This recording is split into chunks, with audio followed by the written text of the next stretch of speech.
diputado ante la Asamblea Nacional, convirtiéndose en el diputado más joven y más votado a nivel nacional, con más de 33.000 votos.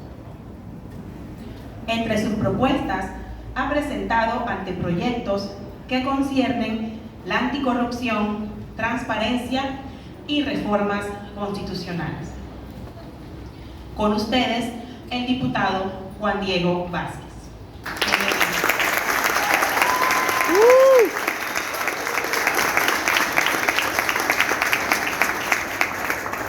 Muy buenos días. Yo le daba mi tiempo, profesor, pero bueno, me han insistido que tengo que hablar. Yo creo que más interesante estaba su charla que la mía, pero vamos a ver cómo logro competir contra usted. Quiero leer rápida y específicamente el título que me pidieron les hablara. La importancia de la ética y los valores para un mejor Panamá. Yo creo que el tema con el que la universidad, a la que le agradezco enormemente la invitación y a todos ustedes por estar aquí, con el que me desafía para poder intervenir junto a ustedes, es una temática no solamente abstracta, porque ahora lo vamos a ver un poquito y creo que ya lo vieron en la mañana, que al final es la ética, qué son los valores y entender que además, en gran sentido, no 100%, pero en gran sentido son personalísimos. Es decir, lo que para mí es malo o bueno, tal vez para el caballero no es tan malo ni es tan bueno. Porque al final, los valores y la ética dependen mucho de una serie de criterios. La cultura en este país no solamente está prohibido por ley, sino que sería, pienso yo, mayoritariamente mal visto que un hombre se case con varias mujeres. Como digo, es ilegal y sería mal visto por algunos al menos, ¿no? En otros países no solamente es legal, sino es promovido. Aquí, si un hombre o una mujer tiene más de una pareja, le llaman epítetos que la mayoría no son positivos. En otro país, de otras regiones del mundo, si usted no tiene varias parejas, usted no tiene nada.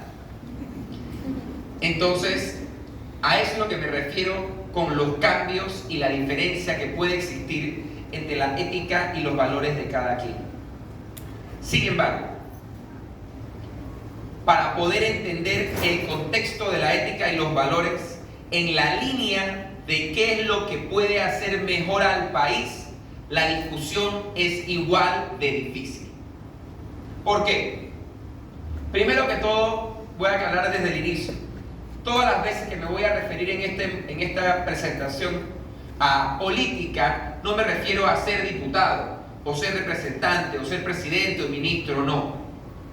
Lo primero es que todos somos, como bien dice un gran pensador, animales políticos.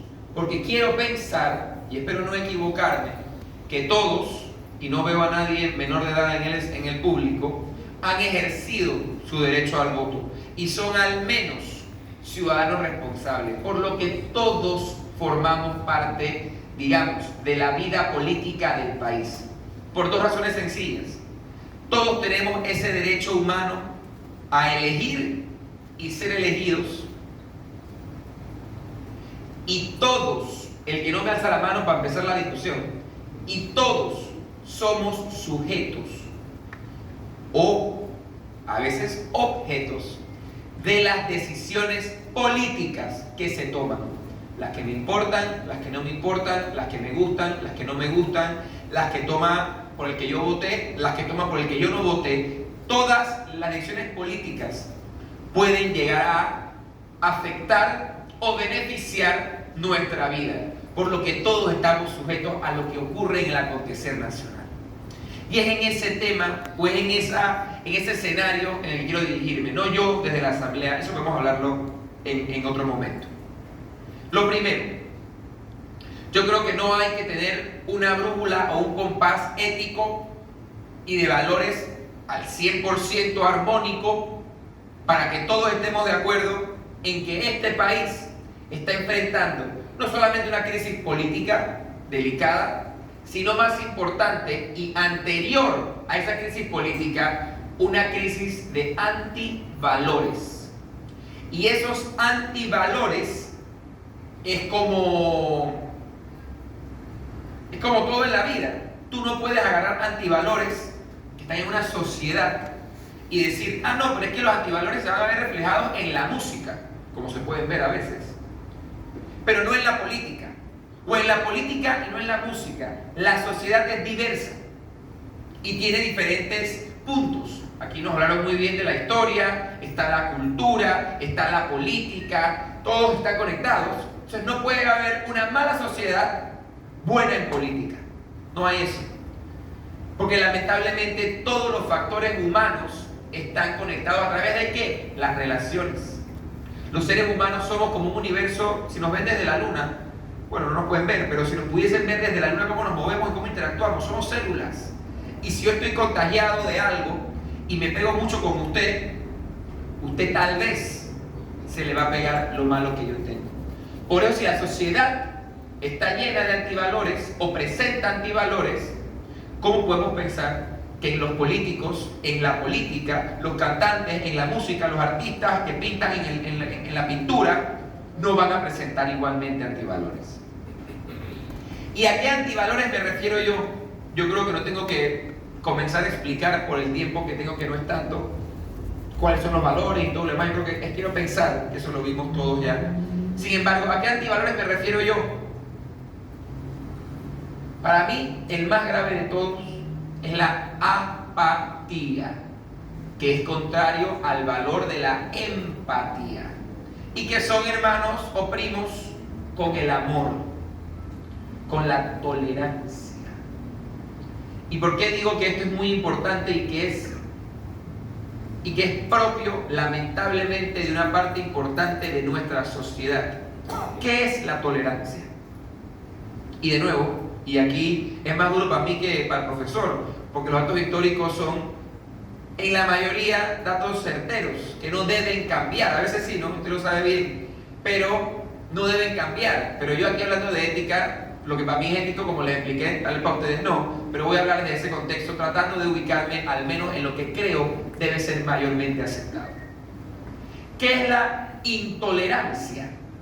¿Y por qué yo creo que es gravísima en la sociedad y por tanto en la política? Cuando yo le pregunto a usted, oiga, ¿cómo está? Bien, yo también. Y, oiga, ¿usted qué opina de eso que dijo el presidente ayer? Y ella piensa algo distinto a lo que yo pienso. Como es democrático, como es normal, y como incluso, si yo sé que tiene que ir en un partido del gobierno, digamos, es además esperado. Ella me responde y yo le caigo a palo, porque no estoy de acuerdo con su respuesta. La intolerancia es la incapacidad, no de ella, de mí, de no entender que no solo tiene ella el derecho a pensar como quiera, siempre y cuando que ella no me haga daño, o a terceras personas, y que yo tengo la obligación de respetar ese derecho. Porque además, como la mayoría de relaciones entre derechos y deberes, es una relación de dos vías. Yo la respeto a ella y la tolero a ella, y ella me respeta a mí y me tolera a mí. Y vamos a ver muy brevemente cuáles son los mejores ejemplos de cuando ese antivalor de la intolerancia llegan a su apogeo en la historia mundial, de la que pensamos estamos distantes, pero voy a hablar un poquito de cómo eso nos está afectando hoy, 20 de agosto, en nuestro país, en nuestro continente, en nuestro mundo. Yo creo que el mejor ejemplo más reciente, y ni tanto reciente, es la Segunda Guerra Mundial. Cuando un líder político, por eso digo que sí importa, un líder político que tal vez no todo el mundo votó por él, pero ganó la elección, llega al poder y él decide pensar en su derecho, digamos parte a parte, es que los judíos son todos un problema. Ese pensamiento de salida es un pensamiento discriminador e intolerante. Sin embargo, en la ocasión de que él lo piense y no lo verbalice, es decir, no diga, es que lo... o no haga algo conforme a ese pensamiento, digamos que la cosa no es tan grave. Pero en el momento, ¿por qué? Quiero dejarlo muy claro. Hay una máxima en el derecho penal, que es el derecho que sanciona los actos que no son correctos con la sociedad, que es los pensamientos no penan. Y yo creo que a todos nos ha pasado. Quiero, sin querer yo propiciar antivalores, pero todas veces pensamos, uy, le quiero hacer algo a esta persona que me está haciendo algo malo. A la profesora cuando me pone mala nota o... Y siempre y cuando uno no lo haga, no pasa nada. Porque hasta que alguien sea o tenga telepatía, nadie se ha enterado. Y al yo no haberle hecho a la profesora lo que me dice que le quería hacer, ella no está afectada de nada. Porque ojo que no ven, corazón que no siente. Este hombre no solamente tuvo, digamos, el antivalor de pensar este pensamiento terrible, sino que él tuvo además la oportunidad dada por la ciudadanía, y por eso todos somos responsables. Aquí no, pero por eso los alemanes tienen su nivel de responsabilidad, porque él llega al poder con estas ideas que sabíamos. Si lo hubiese dicho en la campaña, es que yo los amo, y después dice, mentira, yo digo, bueno, está bien, pero la campaña de él fue una campaña cargada de intolerancia y de odio. Lo ponen en el poder, y el resultado, además de la guerra, que Hitler hizo la guerra solo, porque le declaró la guerra a todo el mundo, además fue una guerra en la que él escondía, pues es algo importante que tenemos que recordar. Mientras la guerra ocurría, las potencias que estaban metidas en la guerra estaban pensando en cómo ganarle a Hitler, y no sabían lo que pasaba a lo interno de su terreno.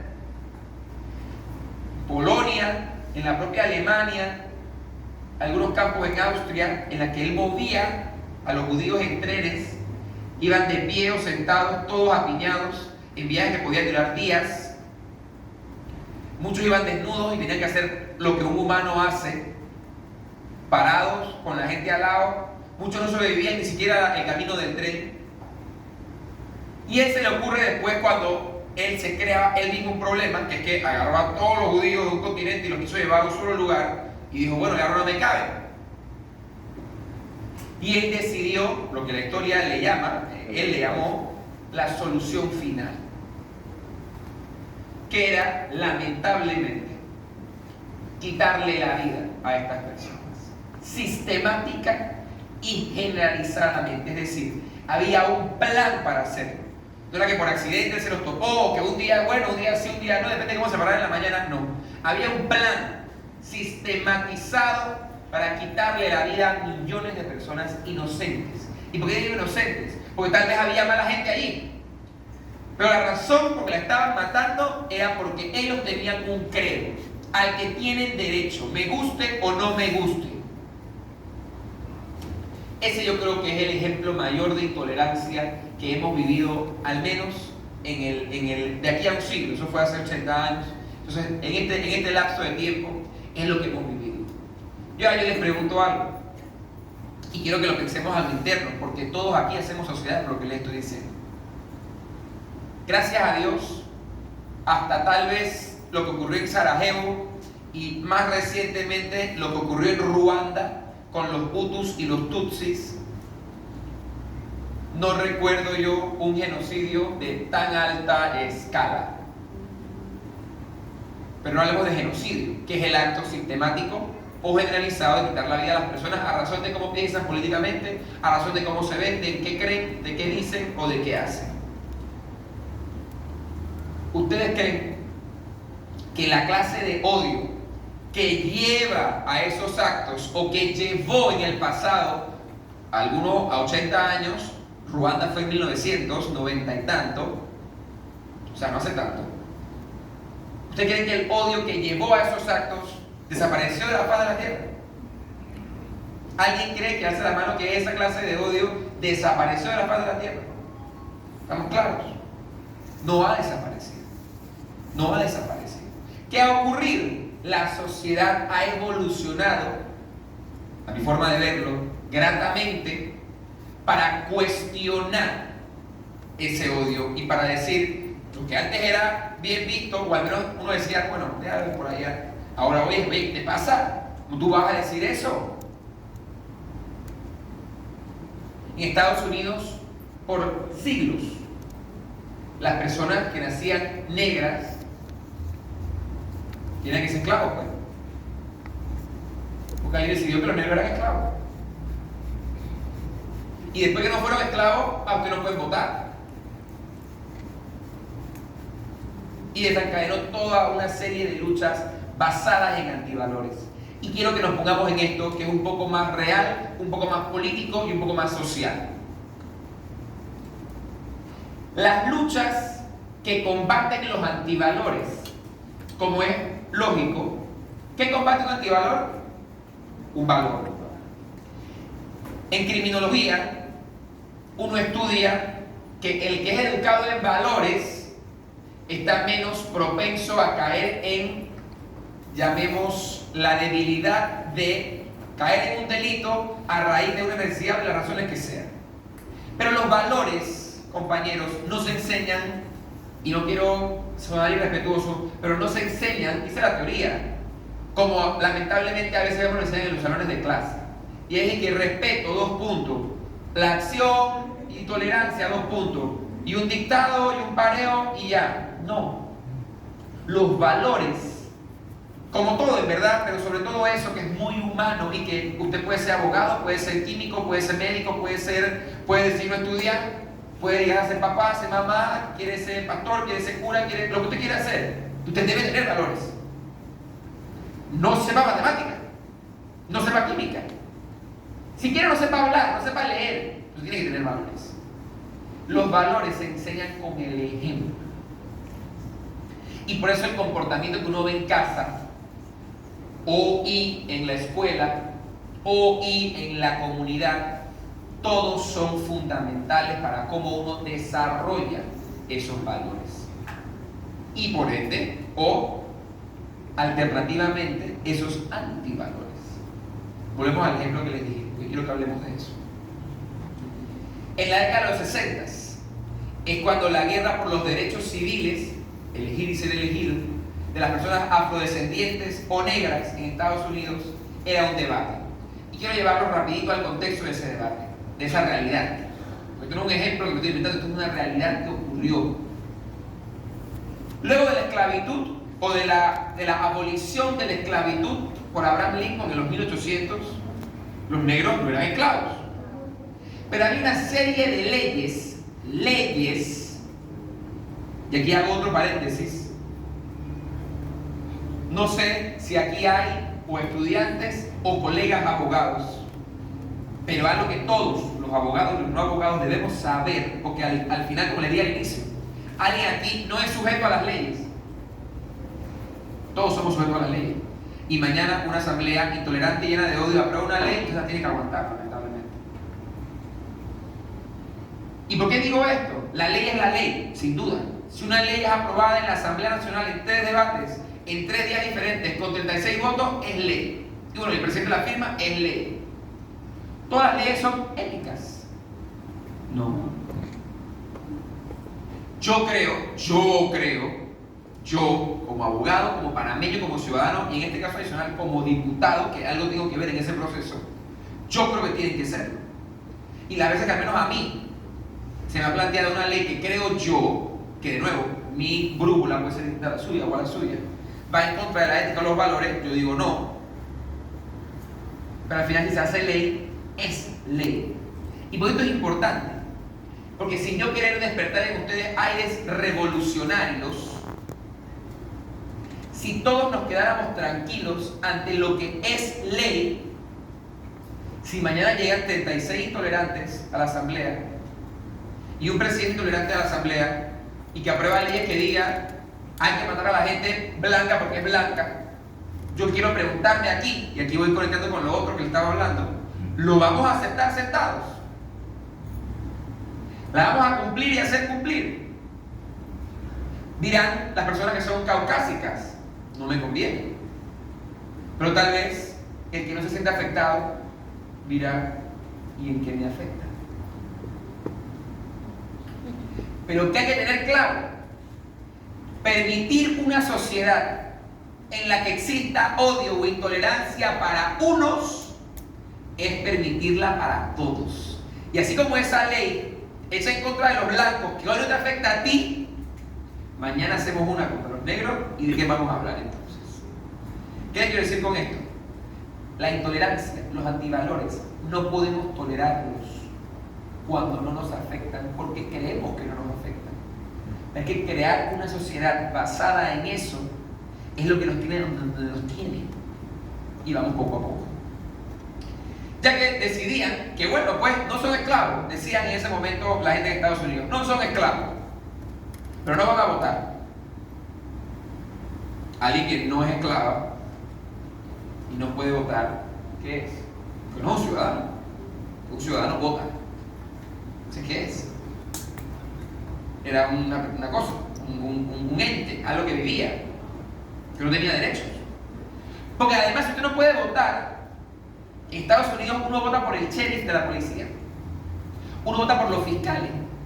Yo les pregunto algo: en una comunidad donde haya 70% de personas negras y 30% blancas, o sea, una minoría, pero la minoría es la que vota y nombran a un fiscal blanco que odia a los negros y los meta preso, su derecho no está siendo vulnerado como negro. Usted dirá, bueno, pero ¿quién me afecta no votar? Dígame si un fiscal que va a cumplir las leyes que hacen los blancos, porque usted no puede votar, ¿quiénes van a ser los diputados? ¿Y cómo va a ser el gobernador? Y eso vivían los negros. Vivían en un país que era su país. Ellos eran americanos, eran estadounidenses, pero no votaban. Y todo alrededor de ellos, aún en las áreas donde ellos eran más, pues como todo en la vida. Si uno ahora mismo en la comarca, ¿qué va a haber más? ¿Personas de la comarca o personas no de la comarca? Personas de la comarca. Entonces había áreas que eran predominantemente de personas afrodescendientes. Aún así, los pocos que hubiesen no afrodescendientes eran los que mandaban. Porque las personas negras no podían votar. ¿Qué hicieron en la ley? Perfecto. Los negros pueden votar, claro, porque son, decían, ¿no? Esta gente mala, son seres humanos. Pero para usted votar, tiene que traer a otro votante registrado, que en Estados Unidos hay que registrarse para votar, para que le den un voucher, para que él diga, oiga, esta es una persona honesta, que vote. ¿Qué blanco le iba a dar a un negro esa autorización? Y si ningún negro votaba.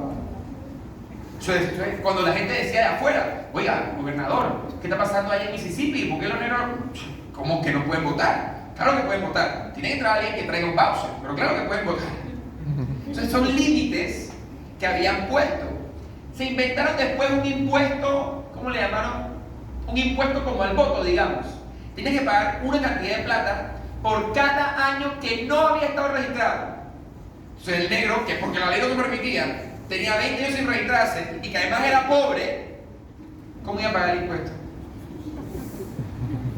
Que no pueden votar. ¿Quién ha dicho esto? Que no quiere pagar el impuesto. Que no lo quiere pagar, es un fresco. O sea, así se fueron. Así nos fuimos. ¿Y qué ocurría? ¿A dónde quiero llevar? No solamente quiero que nos ubiquemos, porque yo les digo algo. Y doy gracias a Dios yo por eso. No hay algo, yo hoy puedo ver, porque ustedes espero que las hayan visto, y si no, salgan de aquí a verlas. Porque hay decenas, si no centenas de películas que hablan de esto. Y cuando yo lo veo y me pongo, porque hay películas también como Harry Potter que lamentablemente son mentiras. Pero cuando uno ve estas películas de cosas que yo al menos digo, o sea, es que yo soy una persona al menos medianamente inteligente, yo no puedo explicar cómo alguien pensaba que él le decía, no, es que ella es negra, entonces él no puede votar, y él decía, ah, bueno, está bien.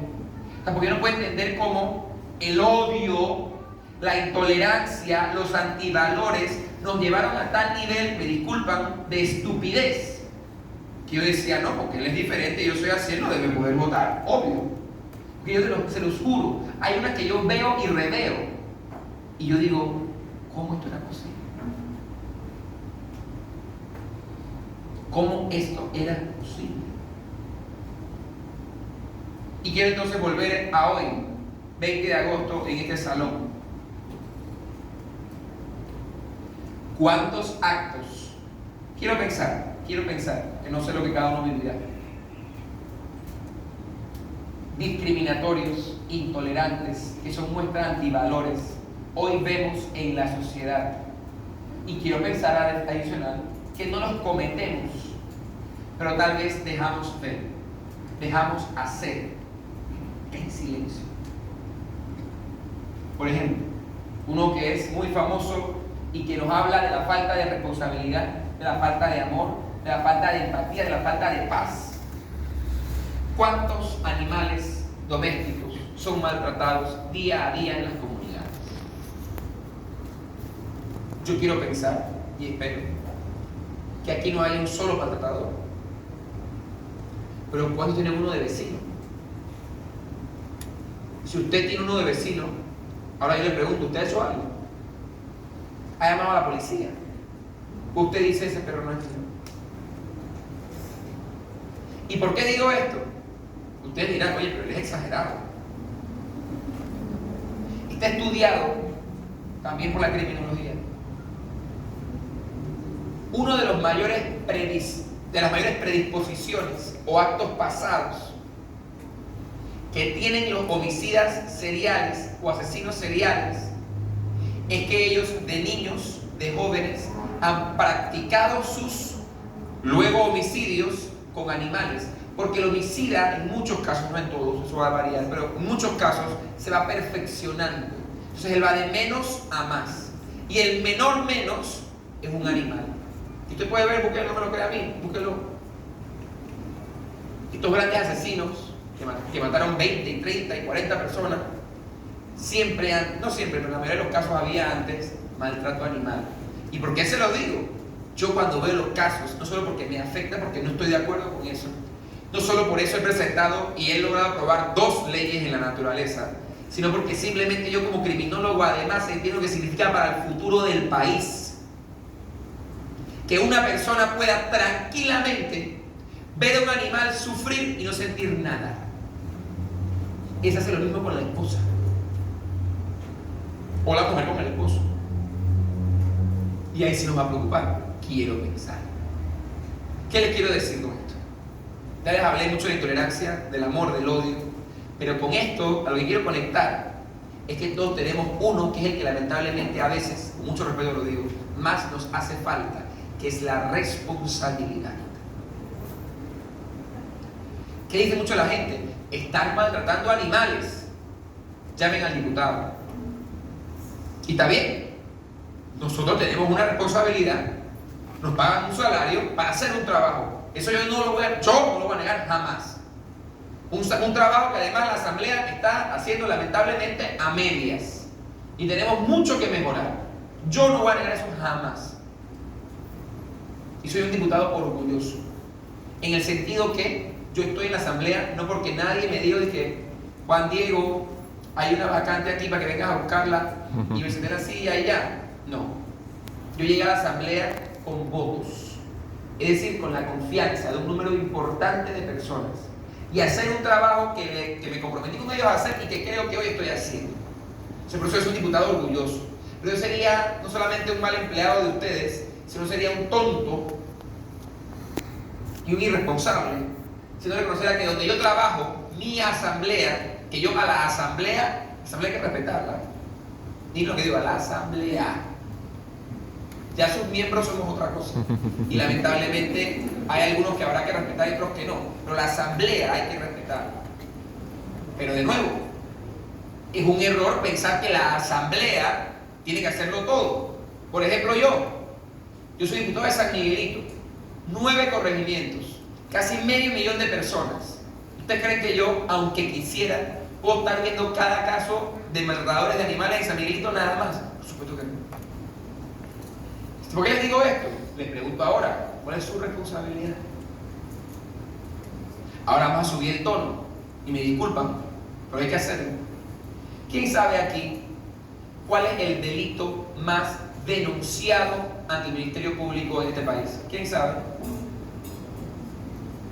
¿Nadie se atreve? Robos. Femicidio. Violencia doméstica. Violencia doméstica. Violencia doméstica. Violencia doméstica. Que si bien no es un tipo penal, es decir, no es un delito que se puede cometer solo en contra de las mujeres, un hombre puede ser víctima de violencia doméstica, y también hay que decirlo. Lamentablemente en este país, las personas que denuncian, que son más de 14.000 al año, y cada año sube el número, son más de 90% damas. Y también hay que decir. Ahora, y les dije que se iba a poner, que íbamos a subir el nivel. Porque yo no puedo venir aquí a ser irresponsable y ser tibio. Porque si yo estuviese pasando, como lo de los negros en Estados Unidos, yo no pasa nada. Pero en este país hay 14.000 denuncias al año de violencia doméstica. ¿Quién sabe cuál es el vecino? O la vecina, o el tío, o la tía. Se pone cruda la cosa, ¿no? Y se pone el auditorio en silencio. Pero pasa. ¿Y qué estamos haciendo? ¿También van a esperar que yo llegue a todas las casas? Lo digo bien en serio. ¿Qué estamos esperando? Todos los casos de femicidio en este país están precedidos por actos de violencia doméstica. Pues como les explicaba antes, a otra escala, esto es ciencia, el hombre va poco a poco. O el victimario, pues para no hablar necesariamente del hombre, pero como digo, son mayormente hombres los victimarios. Y hay que decirlo. Él va y le dice, te ves gorda,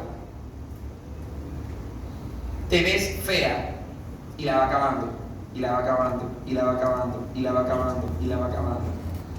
Tú no puedes ir a trabajar, puedes cuidar a los 5 niños. Y bueno, eso no trabaja.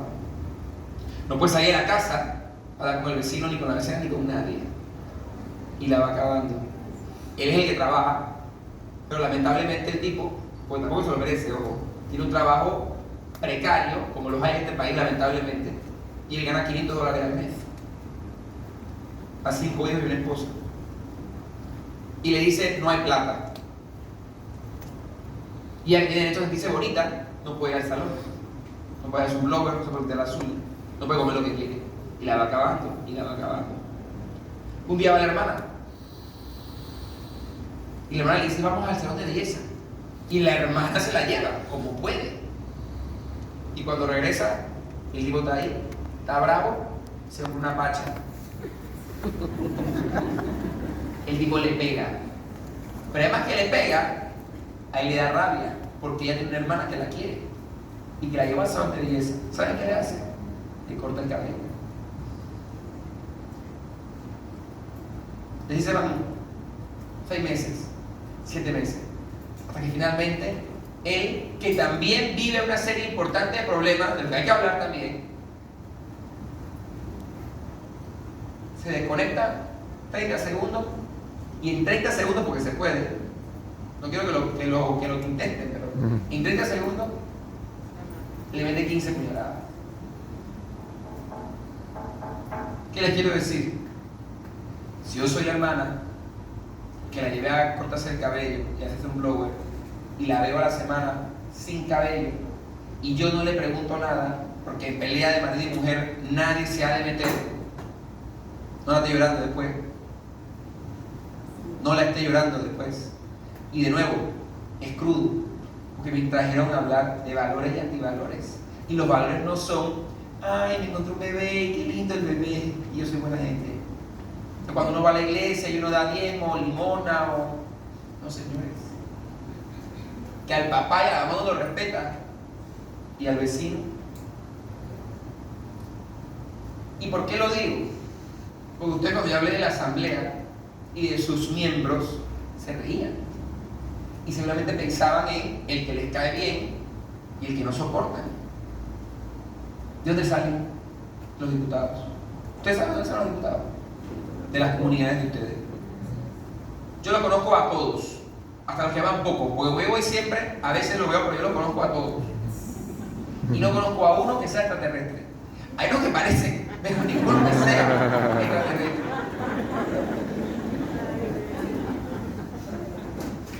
Todos han salido de las comunidades. Conozco una de Pedregal, conozco varios de Colón, conozco unos de Bocas, conozco unos de David, conozco a los míos de San Miguelito y sé dónde vivieron. Uno vivió en Villa Guadalupe, el otro vivió en Samaria, después vivió en Santa Librada, y uno se crió en Samaria, después se fue a Villalucre. Una era profesora, después se fue a San Antonio, después se fue a Condado. Entonces, ¿dónde viven todos? Entonces les pregunto yo, ¿son ajenos a nosotros? No.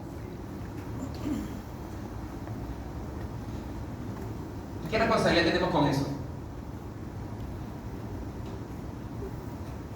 esa gente que llega a la asamblea o que llega a la política, pues hay gente mala en todos lados, solamente en la asamblea. ¿De dónde llega? Cuando decimos es que el presidente no me gusta, este o el que sea, es que el presidente, este tipo no sirve, ¿y tú por quién votó? ¿Votó por él? ¿Qué se queda? No fue a votar, ¿qué se queda? Fue a votar y no leyó, ¿por quién iba a votar? ¿Qué se queda? ¿Qué responsabilidad demuestra? No, pero yo voy al trabajo todos los días y mis hijos tienen comida en la mesa. Ok, usted es una madre responsable, pero no una ciudadana responsable. Entonces es responsable a medias. Voy a aprender una frase una vez. Ser responsable es ser responsable cuando cuesta. ¿Qué les quiero decir? Si yo a esta hora no tenía nada que hacer este sábado y me invitaron, y además vivo aquí al lado de los edificios y me toman 30 segundos bajar y venir aquí, y yo vengo, está bien, yo vine, yo fui responsable. Pero si yo dejé de ir al cumpleaños de mi novia, tuve que pararme temprano porque ya terminé la asamblea a las 10 de la mañana y dormí 30 minutos, no desayuné para estar aquí, soy más responsable. ¿Qué le quiero decir? Ser responsable no es lo fácil. Ser responsable es cuando hay que dar la milla extra. Y esta sociedad, que está marcada como todas por su política, es una sociedad a la que los antivalores que tenemos, que todos tenemos, yo también, soy un ser humano, permitimos que trascienda a los políticos y por ende a la política, y somos responsables de eso. Y yo no quiero que piensen que yo no estoy aquí apuntando con el dedo. Yo estoy aquí pidiendo que todos, como digo, yo incluido, seamos conscientes de lo que hacemos y dejamos de hacer. Porque yo creo, y lo dije hace poco por cosas que han estado pasando, que ustedes pueden o no haber estado viendo, errar es de humanos. Reconocer, recapacitar, levantarse y seguir es de valientes. Todos aquí hemos cometido un error. Dios sabrá si es más chiquito, más grande, más feo, más bonito, todos. Pero el que, a pesar de ese error, va a la universidad, ve cómo saca plata y va a la universidad, consigue un trabajo, hace una familia, es responsable con su familia, ¿hay que juzgarlo? No. Tampoco habrá que olvidar, no es una persona distinta, es una persona que hizo A, B o C, lo es, pero cambió.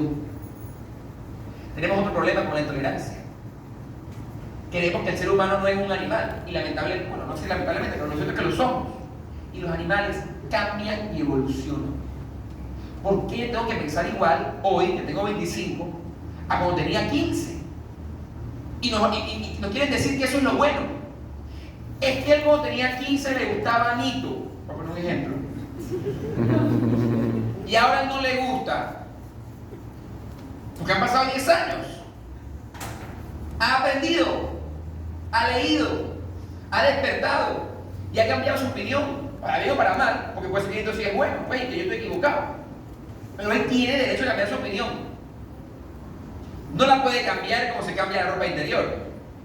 De acuerdo. Pero él puede decir, oiga, yo leí, yo reflexioné, yo analicé, y ahora yo creo esto y lo defiendo. No puede decir que hoy es A, mañana es B y mañana es C. Tampoco. Pero eso es lo que todos debemos pensar para nosotros. Retarnos a cambiar. Y finalmente, saber reconocer la valentía de las personas que se atreven a hacer las cosas bien. Termino con esto. Winston Churchill